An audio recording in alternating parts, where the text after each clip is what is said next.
Hi, Donna! Picara.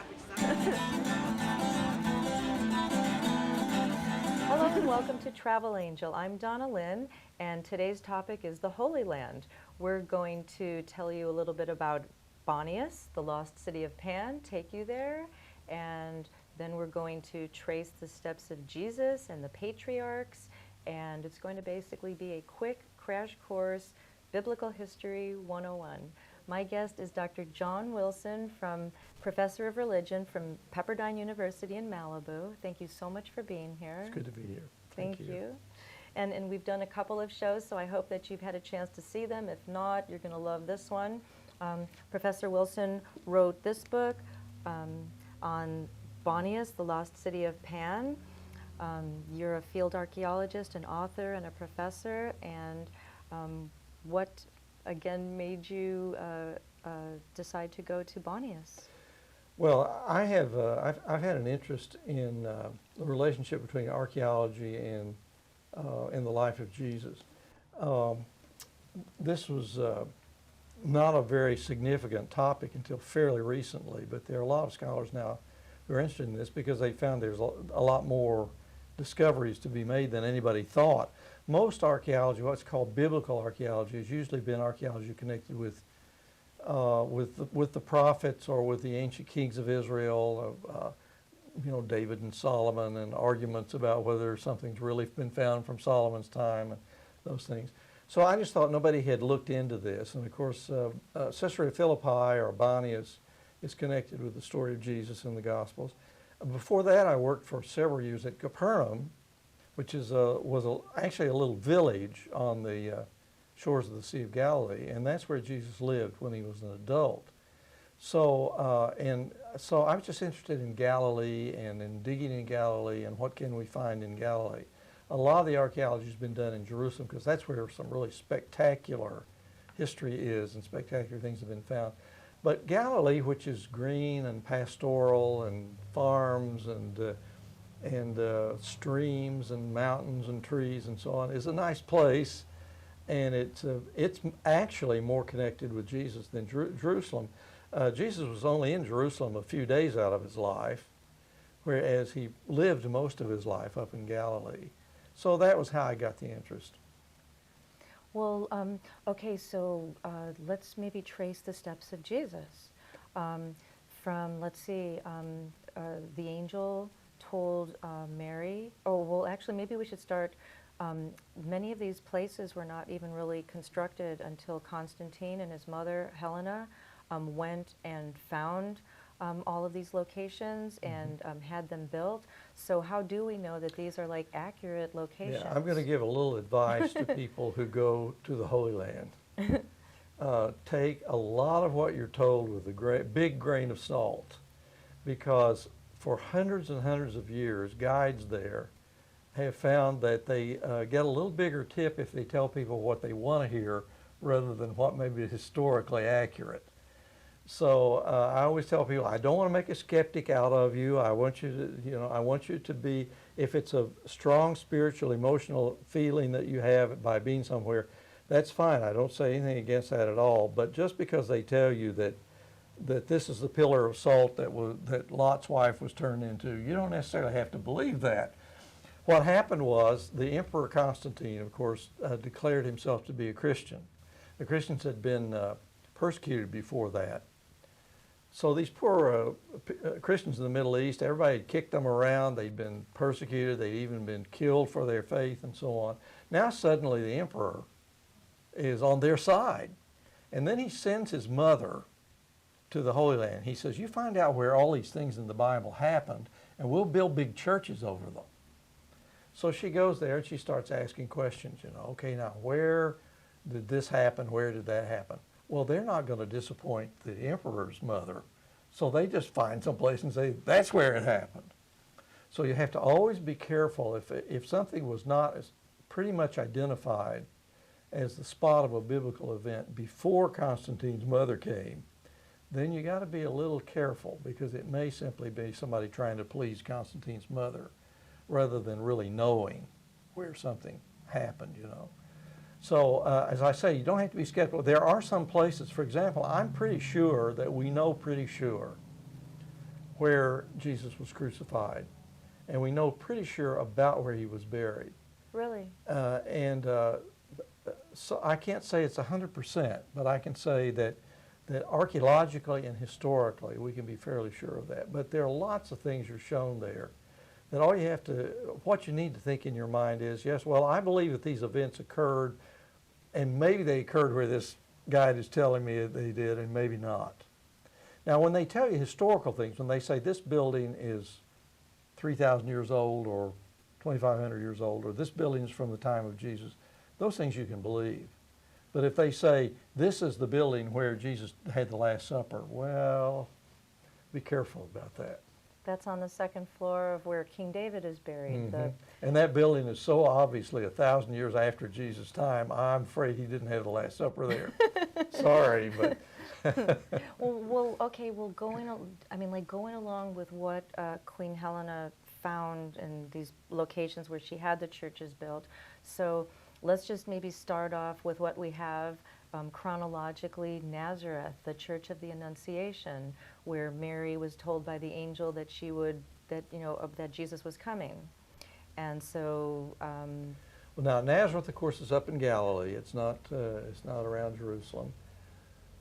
Archaeologists have found a few remains from the first century, little houses and so on there. But the huge ecclesiastical buildings, the church itself and all of those things, they're great to honor events that occurred there. But I'm afraid there's not, solid historical evidence that they're in the right place. They may be, I'm not saying they aren't. We do know where the little village of Nazareth was in Jesus' day, so obviously somewhere there is where these kind of events happen. When people go to Nazareth today, they're quite shocked to find that what was a tiny little village in Jesus' day is a very large city now. And by the way, for many years, the city government and the mayor of Nazareth were communists, which is an interesting little turn of history. But so anyway, that's Nazareth. If I were going to look for places that are more closely tied with Jesus, I'd look for the Sea of Galilee. That's right. The Sea of Galilee is. Can't move the sea. You can't move it. I mean, it's So the Sea of Galilee is there. Capernaum is there.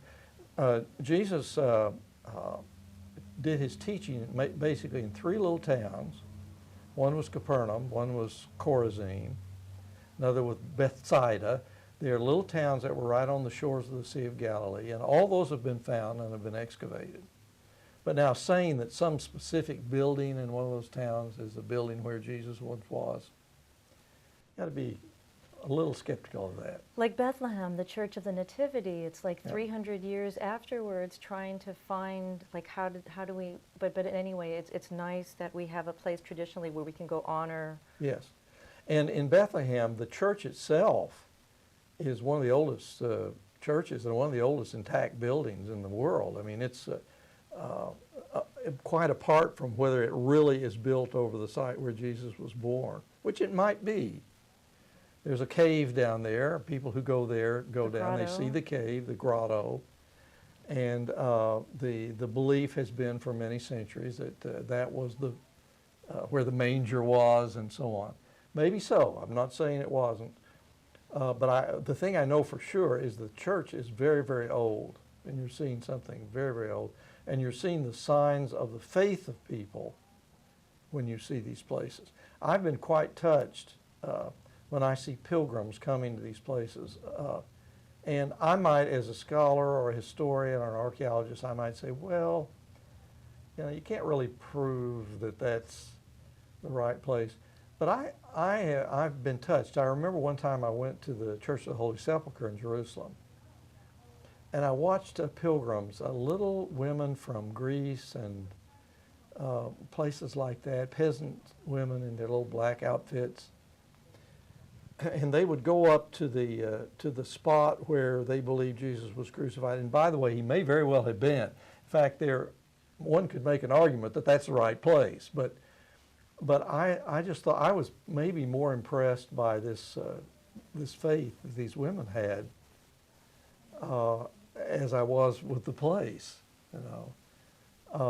The power of faith in the Holy Land over all these centuries has created a lot of, sometimes they're simply legends, sometimes they have good historical evidence, but nevertheless, we know that this is the cradle of all three of the great world religions that are tied to Abraham. And also, they say that Adam's skull is below where the cross was, where Jesus was crucified. Mm-hmm. Is there any, not empirical evidence, but any chance that that could be true? I don't see how it could. To be very frank with you, I don't see how it could. I think that that's a theological thing. If Jesus, because Christian theology says that Jesus overcame the curse, that Abraham cursed human beings because by sinning, and therefore we're all subject to death. Okay, I'm giving you the way thinking of medieval people when they came there.